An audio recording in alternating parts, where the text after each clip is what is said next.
ladies, this is Nay here. Welcome to my channel, The Ready Nurse Nay. We talk about nursing, healthcare, inspirational related topics. Today's topic, we're going to be talking about managing chronic stress while in nursing school. How to manage chronic stress while in nursing school. So you can use these tips. I guess my experience with it. These tips and this advice, if you are in nursing school, if you are in any stressful occupation, educational program, or season of life, you can use some of these tips to help you manage that stress. Okay, so what prompted me to make this video is because the first time that I have ever experienced like super chronic stress, like long-term in my life, was during the process of nursing school. I remember having, I just had issues of all kinds, and the stress started manifesting itself in like physical symptoms. When I say physical symptoms, I got my notes here, I would have things like anxiety, and with the anxiety, I would have palpitations, like I could feel it in my chest and I would be sweating. I would have GI upsets, nausea, like diarrhea, cramping. I would even have, it was the only time that I've ever in my life had stress ulcers, like in my stomach. I had 2 stress ulcers in my stomach just from being stressed from nursing school, and I had to go to the doctor and get some antibiotics and be treated for it. And it was stress induced. Okay, stress induced. And stress does all kind of weird stuff to your body. You can look it up. It does all kinds of weird stuff to your body, but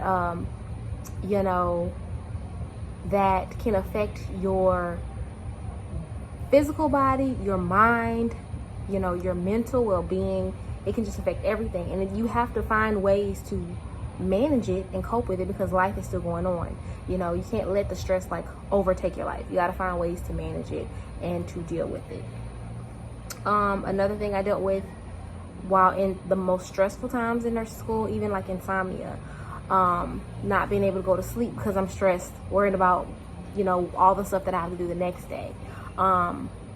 I just dealt with like a lot of stress in nursing school. I had a baby. I remember my son while I was in nursing school, right before my clinical semester, and having to adjust with his health issues as a child, and then also going to nursing school, going to clinicals. That was stressful. Dealing with relational issues, just life stuff, and still being in nursing school. It was very stressful, it was very tough. I dealt with a lot of chronic stress. And these are some things that I did to help myself, and it can help you as well. Okay, these are some of the tips of how to manage that chronic stress. So the first thing I would say, number one, if you're dealing with chronic stress in nursing school or any high stressful occupation, educational program, or just season of life, is to get a counselor.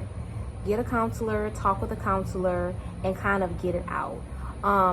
If you're in college, they have free counselors for you to use. Most colleges I know have free counselors for you to use. Book an appointment with that counselor and talk to that counselor about the stress that you are feeling related to school or whatever you're going through. I've done this before a few times, and it helps, because it's kind of like you have all of this stress bottled in you, and it can be kind of manifesting in different ways in your body.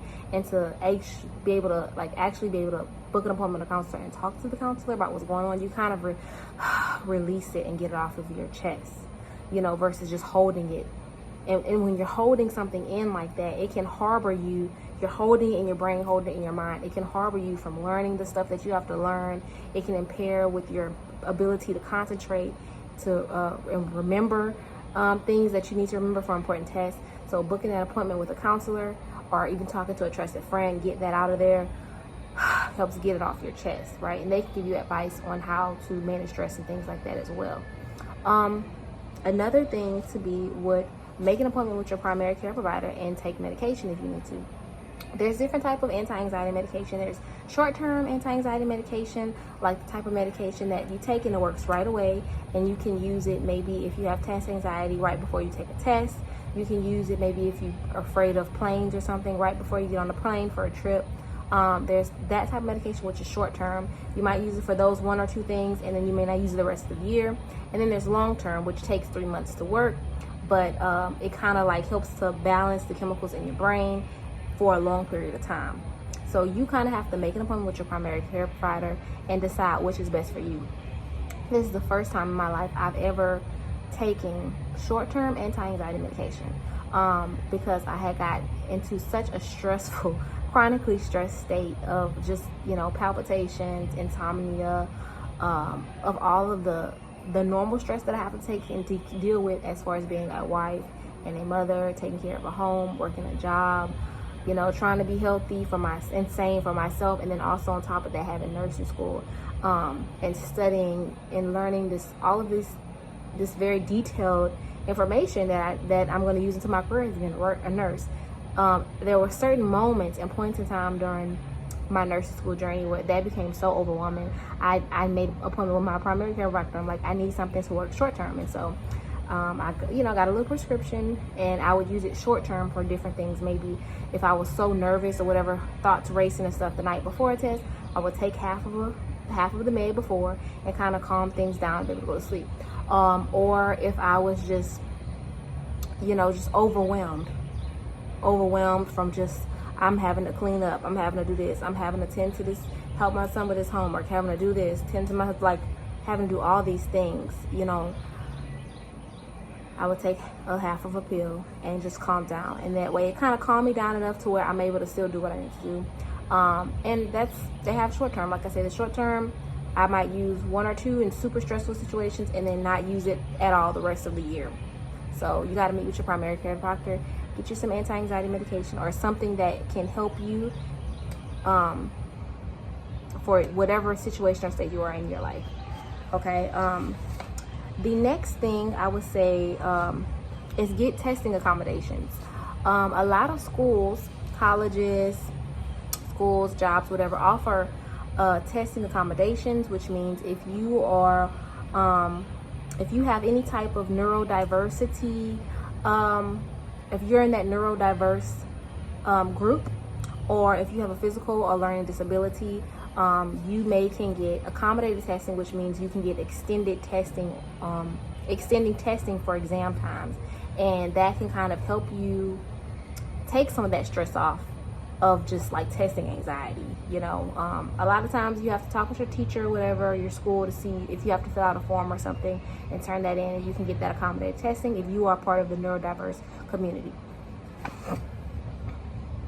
And then another thing I have on here is implement test taking strategies. So test taking strategies will include things like start studying early. As soon as you're learning the material, reviewing it and prepping it for class, start studying and learning it early, asking your teachers questions early on. Other test taking strategies could include things like deep breathing during your test to kind of help if you get nervous or something on a question or answer, to kind of stop, pause, deep breathe, and kind of refocus. Doing that during testing. And I think even another test taking strategy could be something as simple as getting good quality sleep, because when you're getting good quality sleep, your brain is able to kind of relax, your body's able to heal and kind of refresh and almost recenter, plug in, just like we plug our phones in at night to charge them. If you charge your phone at night, I do. Sleeping is helping your brain to plug in and recharge, take in all the stuff you learned from the day, but also refresh and heal. So getting good sleep is, to me, a good test taking strategy, as well as just something good to implement into your life every day. Other things would include things like exercising to relieve stress and help improve your sleep. So if you're exercising, I know with myself, a lot of times if I'm stressed, I would hold it in different parts of my body. My shoulder, I would hold it in my throat right here. I would hold it in my wrists. In certain parts of my body, I would hold the stress in. And then when I'm able to exercise, maybe go for a run or jog, do some weights or something like that, I'm tiring myself out and relieving the tension from the stress that I've been holding all day. It helps to kind of relax my mind, and then it tires me out, so I'm able to sleep well. So exercise, will help you. Some other things on here that I have on here is tips to manage chronic stress while in nursing school, or just in whatever profession or program that you're dealing with. Would be things like eating healthy meals. So make sure you're eating healthy meals. getting your meals in a day. I know I would have to take snacks with me throughout the day because I would be so busy. I would be going from class to clinicals and labs and back home to take care of family and stuff. Like, I would just not eat. And what would happen when I would eat, you know, it's like your blood sugar can drop and you feel all weak and stuff. It's hard to concentrate. You know, it's hard to be happy, be irritable because you're hungry, your blood sugar is low. So for me, eating healthy meals would include having a bunch of snacks, having some healthy snacks, some trail mix, granola bars, whatever it is that you like, fruits, you know, dried fruits even, so you can keep them in your lunch, keep them in your book sack, don't have to worry about keeping them cold. So having some healthy snacks available, eating healthy meals kind of can help your body stay energized throughout the day, which can help decrease like your stress symptoms. And then other things will include things like taking vitamins and supplements. Some of the vitamin supplements I took were B12. I also took iron. I took some other over-the-counter stuff, like of course coffee. The caffeine helps kickstart things, but those are some things that I would take that kind of helped manage my energy levels and kind of help keep me energized, which helped to decrease my stress. So it's really simple stuff, but whatever you got to do to make sure that you are healthy, that your mind is healthy, your body is healthy, your spirit is healthy, praying, whatever you got to do, and to manage that stress in a healthy way. You know, you want to be healthy, and by doing this, you know, it's helping your memory, it's helping your mind, it's helping decrease the stress level, so you'll feel better, you'll test better, and just be probably a better person to be around, you know.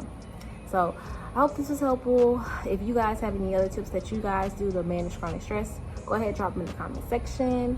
Love you, and I will see you all in the next video. Bye.